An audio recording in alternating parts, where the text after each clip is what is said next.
Hello friends, welcome to my channel. आज हम बात करने वाले जेपी एसोसिएट्स के बारे में। तो जेपी एसोसिएट्स यहाँ पर आपको दिखा देता हूँ। गूगल इसके बारे में पहले क्या बता रहा है और यही इसका वेबसाइट था। और यहाँ पर देख सकते हो मैंने जेपी एसोसिएट डाला तो यहाँ पर जेपी ग्रुप करके लिख के आएगा और यही है जेपी एसोसिएट्स, जयप्रकाश एसोसिएट्स, और यह commonly known as a JP group. इसको commonly known as a JP group ही है और इसका ये वेबसाइट है।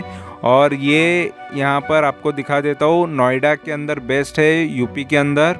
और इसका बिजनेस है engineering, construction, power, cement and real estate, hospitality, IT, sports and education. ये इतने सारे बिजनेस के अंदर है। कॉन्ग्लोमेरेट्स उसे कहा जाता है जिसमें बहुत सारे बिजनेसेस आते हैं। और ये 1979 से ये कंपनी बिजनेस कर रही है। तो अभी इसके वेबसाइट पे भी जाके देख लेते हैं। तो यहाँ पर वेबसाइट मैंने ओपन करके रखा है। यहाँ पर देख सकते हो सीमेंट है, पावर है, एक्सप्रेसवेज बनाती है इंफ्रास्ट्रक्चर में, हॉस्पिटैलिटीज़ है, और यहाँ पर आपको फर्टिलाइज़र्स कंपनी भी है, ये हेल्थ केयर में भी है और रियल एस्टेट में भी है। ठीक है, आईटी के अंदर भी है, स्पोर्ट्स में है, एजुकेशन में भी है। ये नॉट फॉर प्रॉफिट है। ठीक है, तो ये कंपनी का मेन इस तरीके के बिजनेस है।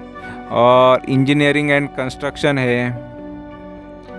तो इतने सारे बिजनेसेस कंपनी ये करती है और इसमें गवर्नमेंट का भी इन्वेस्टमेंट है। इस वजह से यहाँ पर गवर्नमेंट का आपको चीज़ें देखने मिलेगी। ठीक है, तो ये कंपनी का मेन बिजनेस है। ये बिजनेस करके कंपनी, इतना सारे बिजनेस है तो ये बिजनेस से कंपनी कितना कमा रही है ये भी आपको इम्पोर्टेंट है जानना। तो कम्प्लीटली यहाँ पर मैं बताने वाला हूँ, तो वीडियो एंड तक देखो ताकि आपको कंपनी के बारे में क्लियरली समझ में आ जाए कि कंपनी का बिजनेस कैसा है और फंडामेंटल और बिजनेस कितना कर लेती है, कमाती कितनी है, सारी चीज़ें मैं आपको दिखाने वाला हूँ। और मेरे खुद के एक्सपीरियंस भी आपके साथ शेयर करने वाला हूँ। ये कंपनी ने मुझे प्रॉफिट दिया है लेकिन काफ़ी टाइम लगा था। कितना टाइम लगा था, क्या है, वो सारी चीज़ें बताऊँगा। तो वीडियो एंड तक देखना और वीडियो अच्छा लगेगा तो तभी ज़रूर चैनल को सब्सक्राइब करना। ठीक है, तो यहाँ पर मैं डायरेक्टली आपको मनी कंट्रोल पे लेके आता हूँ। और मनी कंट्रोल पे इसका यहाँ पर प्राइस आपको देखने मिलेगा। 9 रुपये 20 पैसे का प्राइस है। 7 रुपये का ये लो मार चुका है पूरे 1 साल के अंदर और 1 साल का इसका हाई है 13 रुपये का। तो पिछले 1 साल के अंदर इसने इतना मूवमेंट दिखाया है। 7 रुपये से 13 रुपये तक भी गया था। अभी डाउन साइड थोड़ा चल रहा है और एक दिन के अंदर अभी देखो फिलहाल ये डाउन में चल रहा है। आज के दिन अभी भी ट्रेड हो रही है। ठीक है, तो ये, और यहाँ पर स्ट्रेंथ की बात करेंगे तो देखो ये कंपनी में स्ट्रेंथ है 3 और वीकनेसेस 8। तो पॉजिटिव चीज़ें 3 निकली है, जिसमें नेट प्रॉफिट इसका अच्छा बता रहा है क्वार्टर ऑन क्वार्टर। ठीक है, तो नेट प्रॉफिट भी हम देखेंगे आगे, फंडामेंटल्स उसके जब चेक करेंगे तो वो भी देखना है हमको। और हाई इंटरेस्ट पेमेंट बता रहा है कंपेयर टू अर्निंग। अभी कंपनी ने लोन कितना लिया ये भी हम देखेंगे, तो उस पर इंटरेस्ट पेमेंट भी ज़्यादा जा रहा है, इंटरेस्ट पेमेंट भी हम देखेंगे। तो ये 8 पॉइंट में से एक हाईयर, ये टॉप वाला पॉइंट है और स्ट्रेंथ में भी ये नेट प्रॉफिट वाला टॉप वाला पॉइंट है। अभी अपॉर्चुनिटी भी 2 आ गई है तो ये भी एक पॉजिटिव पॉइंट हो गया। तो 2 अपॉर्चुनिटी में इसका पी काफ़ी सस्ता है। देखो पी सस्ता तभी होता है या तो माइनस में भी जाएगा अगर कंपनी थोड़ी लॉस मेकिंग है या बहुत टाइम से वो परफॉर्म नहीं कर पाई है, तभी भी पी ऑटोमेटिकली सस्ता हो जाता है।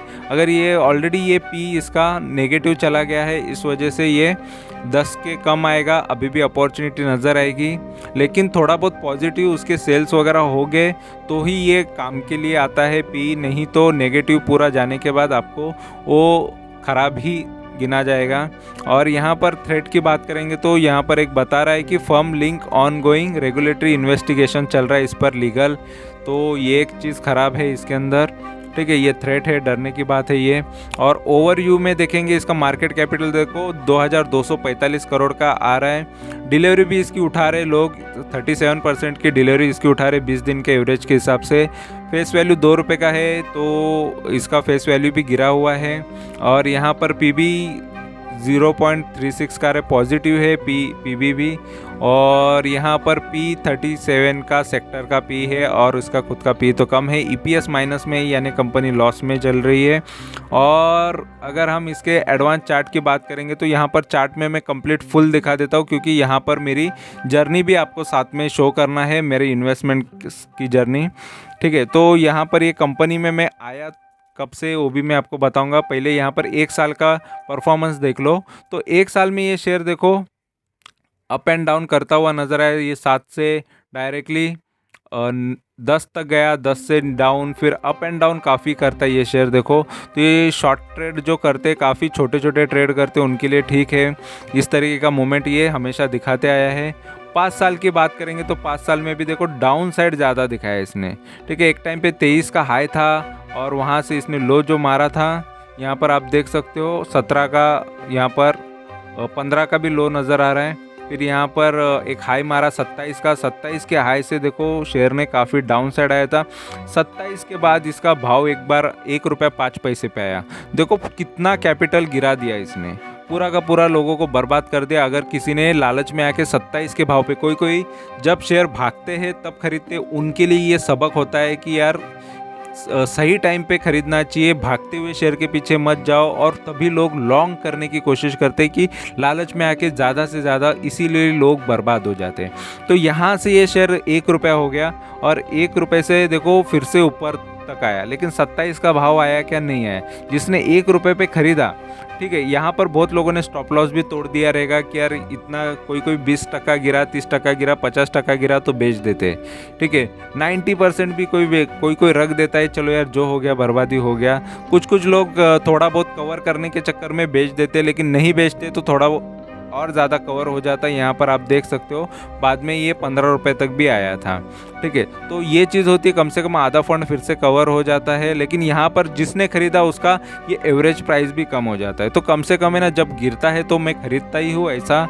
और यहाँ पर ये शेयर में मेरी बाइंग कहाँ थी, ये सबसे इम्पोर्टेंट है कि मैंने इसको कब खरीदा था।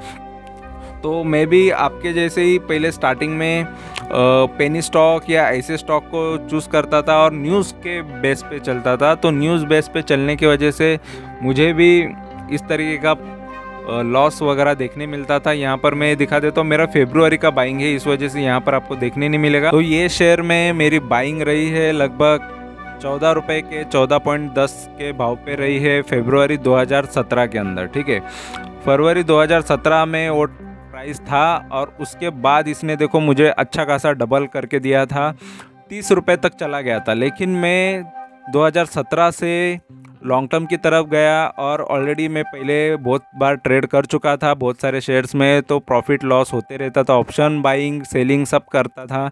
तो उसके बाद मैंने इसको लॉन्ग टर्म की तरफ जाने का सोचा, तो इसलिए बहुत सारे अच्छे अच्छे शेयर्स लिए थे। इसमें इसका भी नाम था, इसने डबल तो कर दिया था लेकिन मैं निकला नहीं।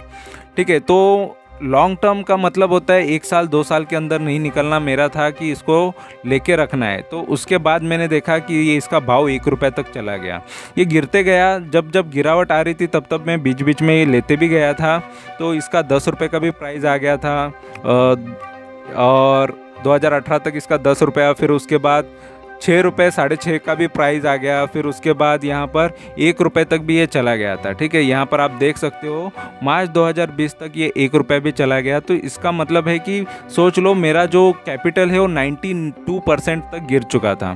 तो इसलिए मैंने इसको और भी ख़रीदा जब ये गिरावट में मिले, तो नहीं तो मैं अभी तक इसमें लॉस में ही होता।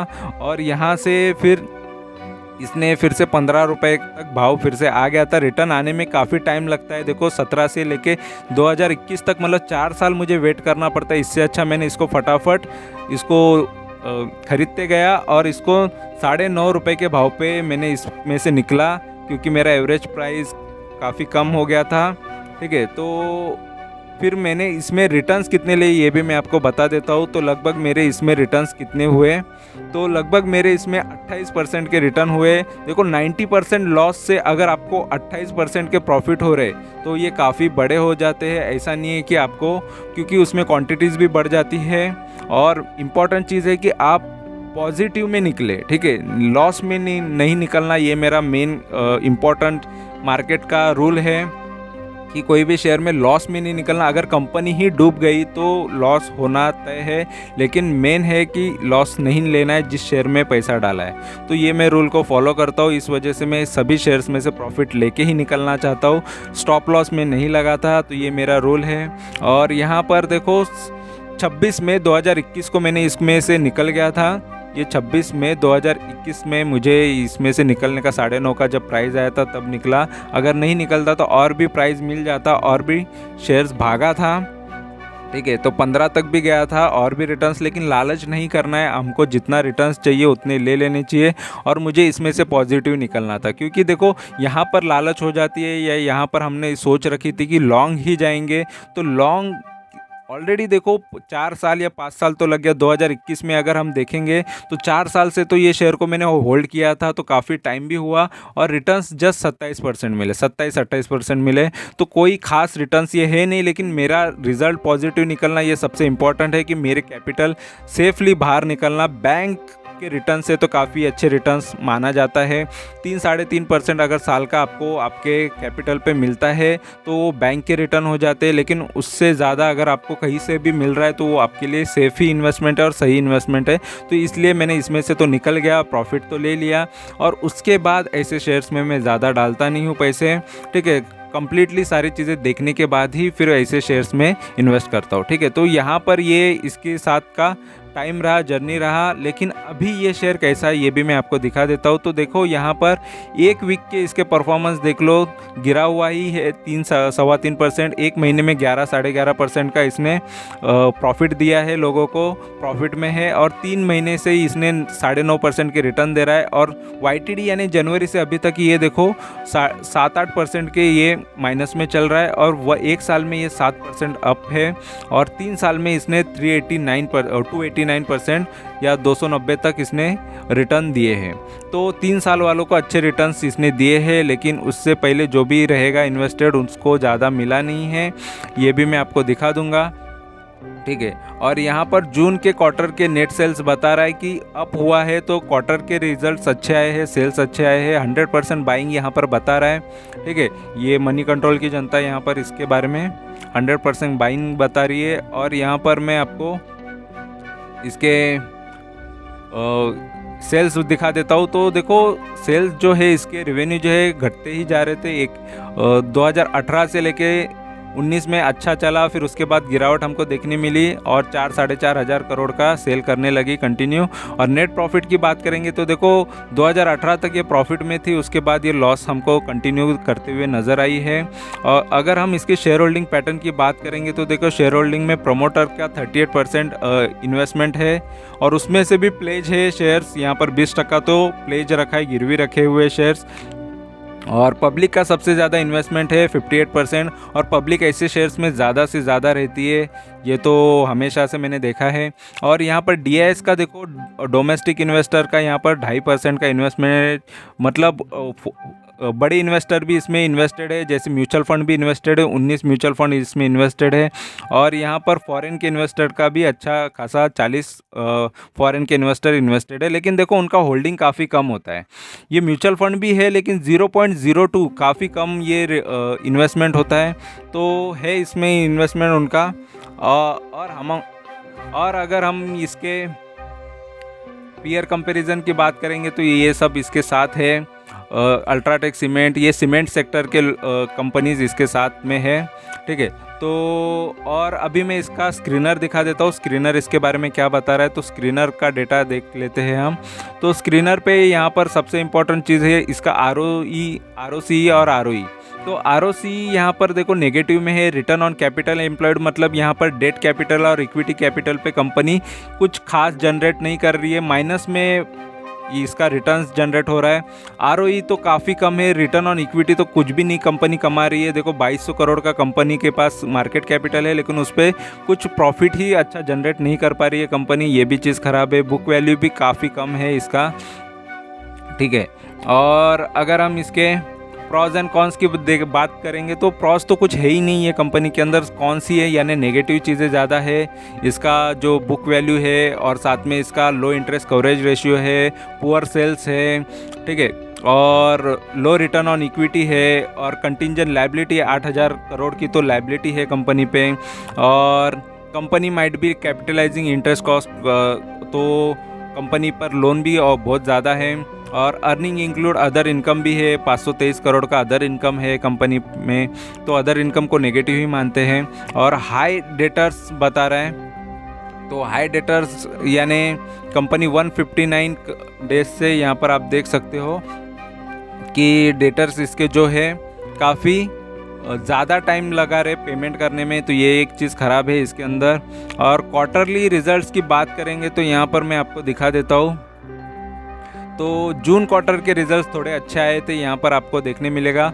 लास्ट जून से जून 2021 से जून 2022 के रिजल्ट्स काफ़ी अच्छे हैं, और यहाँ पर मार्च 2022 से थोड़े कम हुए हैं, और नेट प्रॉफिट भी थोड़ा सा माइनस में ही है। देखो पहले ज़्यादा माइनस था, अभी थोड़ा माइनस में है, तो इम्पॉर्टेंट चीज़ है। और मेन चीज़ क्या है, इनका ब्याज ज़्यादा जा रहा है, खर्चा ज़्यादा जा रहा है, ठीक है, तो ये चीज़ ख़राब है।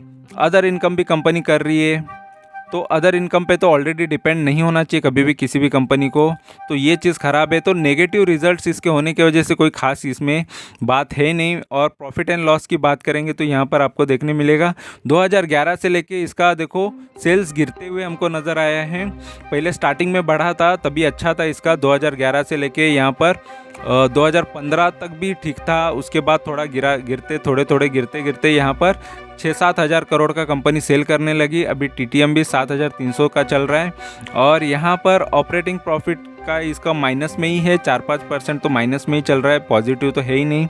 और साथ में इसका नेट प्रॉफिट की बात करेंगे तो अभी भी 1,500 करोड़ का चल रहा है नेट प्रॉफिट, लेस माइनस में चल रहा है, यानी ये लॉस है, तो 1,500-1,600 करोड़ का लॉस चल रहा है कंपनी का, तो ये भी चीज़ ख़राब है इसमें।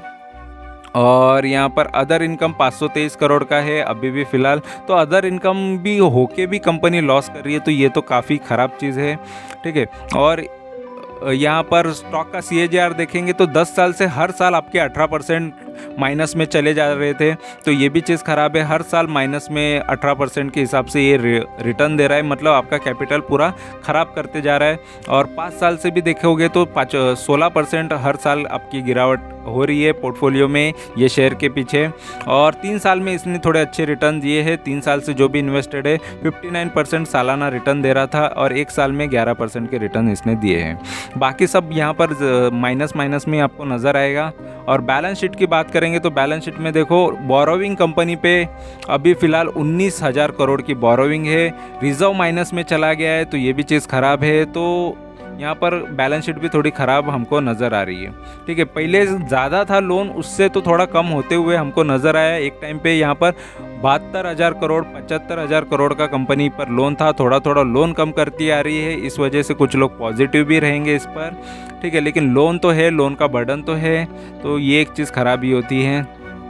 और शेयर होल्डिंग पैटर्न तो हमने देख लिया, लेकिन सबसे ज़्यादा यहाँ पर पब्लिक का ही है, और यहाँ पर गवर्नमेंट का भी थोड़ा इन्वेस्टमेंट है। यहाँ पर आप देख सकते हो 0.81, और यहाँ पर इसने DIs ने थोड़ा माल बेचा है और FIs ने थोड़ा माल ख़रीदा है, ठीक है।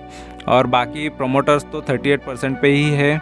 तो ये कंपनी में जो भी चीज़ें मुझे नज़र आ रही है मैंने तो बता दिया है, और ये कंपनी ने मुझे प्रॉफिट ही दिया है, लेकिन बहुत टाइम बाद। तो ये प्रॉफिट मैंने खुद से जनरेट किया है, नहीं तो मैं आज भी लॉस में रहता अगर मैं इसको लॉन्ग करके ही सोचते रहता, दोबारा उसमें एंट्री नहीं करता। क्योंकि 14 का प्राइस से ये अप एंड डाउन काफ़ी हुआ, तो एक टाइम भी आता है कि आपको शेयर में से निकलने का मौका मिल जाता है, तो आपको सही टाइम पे निकलना भी चाहिए। नहीं तो मैं वही प्राइस पे रहता तो आज भी मेरा ये लॉस ही नज़र आता। तो इसीलिए मैंने जब ये गिरावट आई तब तक मैं खरीदते गया, एवरेज प्राइस अच्छा हो गया और उसके वजह से प्रॉफिट लेके ये शेयर में से निकल गया। तो इस तरीके का था ये JP एसोसिएट का शेयर।